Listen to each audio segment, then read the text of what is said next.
Hi friends, welcome to tunes of life. അപ്പോൾ ഞാൻ ഇന്ന് വന്നത് ഒരു പ്രത്യേക കാര്യം നിങ്ങളെ അറിയിക്കാൻ കൂടിയാണ്. കൃഷ്ണഭക്തരായിട്ടുള്ള മിക്ക ആൾക്കാർക്കും ഇതിനെക്കുറിച്ച് അറിയാം.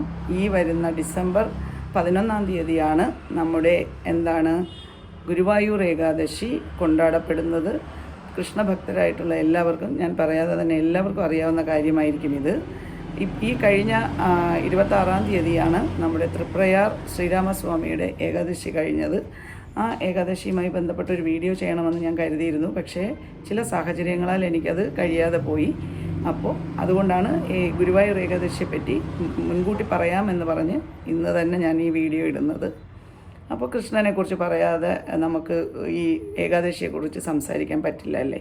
അപ്പോൾ ഗുരുവായൂർ എന്ന പേര് വന്നതിൻ്റെ പിന്നിലുള്ള ഒരു ഐതിഹ്യം എന്ന് പറയുന്നത്, ദ്വാരക പണ്ട് കടലിനടിയിലേക്ക് മുങ്ങിത്താണപ്പോൾ ഗുരു ഭഗവാനും അതുപോലെ തന്നെ വായു ഭഗവാനുമായിരുന്നു നമ്മുടെ ഈ ഡ്യൂട്ടി. ഇനിയൊരു സ്ഥലത്തേക്ക് ഇത് പുനഃസ്ഥാപിക്കപ്പെടണം, വിഗ്രഹം പുനഃസ്ഥാപിക്കപ്പെടണം എന്നുള്ള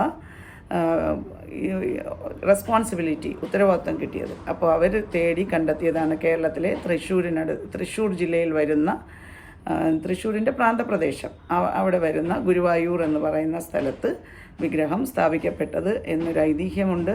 അപ്പോൾ അങ്ങനെയാണ് ഗുരു ഭഗവാനും വായുവും ചേർന്നുള്ള ഗുരുവായൂർ എന്ന പേര് കിട്ടിയത് എന്നൊരു ഐതിഹ്യം പറയുന്നു. അപ്പോൾ എന്തു തന്നെ ആയാലും ഈ വരുന്ന 11-ാം തീയതി നമ്മൾ ഏകാദശി വ്രതത്തിനായി ഒരുങ്ങുകയാണ്. ഭഗവാനെ ദർശിക്കാൻ ഗുരുവായൂരിലേക്ക് എത്തുന്നവർക്ക് എത്താൻ കഴിയുന്നത് ഏറ്റവും വലിയ ഭാഗ്യമാണ്.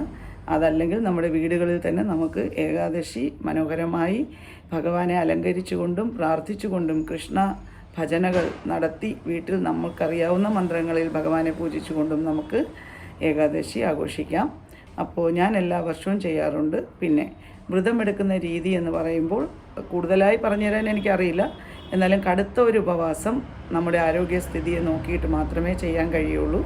അപ്പോൾ നമുക്ക് കഴിയുന്ന രീതിയിൽ നമ്മൾ വ്രതമെടുക്കുക. പിന്നെ നോൺ വെജ് ആയിട്ടുള്ള ഭക്ഷണങ്ങൾ കഴിക്കാതിരിക്കുക. കുളിച്ച് ശുദ്ധിയായി ഭഗവാന്റെ വിഗ്രഹമോ ഫോട്ടോയോ ഇതൊന്നുമില്ലെങ്കിൽ നമ്മുടെ മനസ്സിൽ ശ്രീകൃഷ്ണ ഭഗവാനെ സ്മരിച്ചുകൊണ്ട് കൃഷ്ണ നാമങ്ങൾ ഉരുവിട്ടാലും ഭഗവാൻ നമുക്ക് ദർശന ഭാഗ്യം ഏകും എന്നാണ് ഞാൻ വിശ്വസിക്കുന്നത്. അപ്പോൾ പിന്നെ വിഗ്രഹം കയ്യിലുള്ളവർ തുളസിമാലയും അതുപോലെ തന്നെ മഞ്ഞപ്പട്ടും ഒക്കെ ഉടുപ്പിച്ച് ഭഗവാനെ ത്രിമധുരം നൈവേദ്യമായി വയ്ക്കാം. അതുപോലെ തന്നെ പഴവർഗ്ഗങ്ങളൊക്കെ വയ്ക്കാം. നമ്മുടെ കയ്യിൽ എന്താണോ അവൈലബിൾ ആയിട്ടുള്ളത് അത് വെച്ച് ഭഗവാന്റെ പൂജ മനോഹരമാക്കണം എന്ന് ഞാൻ എല്ലാ നമ്മുടെ ഫ്രണ്ട്സിനോടും പറയുകയാണ്. അല്ലെങ്കിൽ നമ്മൾ മനസ്സാ സ്മരിച്ചാലും മതി, ഭഗവാൻ അവിടെ ഓടിയെത്തും എന്നാണ് വിശ്വസിക്കുന്നത്. അപ്പോൾ ഏകാദശി എന്ന് പറയുന്നത് വൃശ്ചിക മാസത്തിലെ ശുക്ലപക്ഷത്തിലാണ് നമ്മൾ ഏകാദശി ആഘോഷിക്കുന്നത്.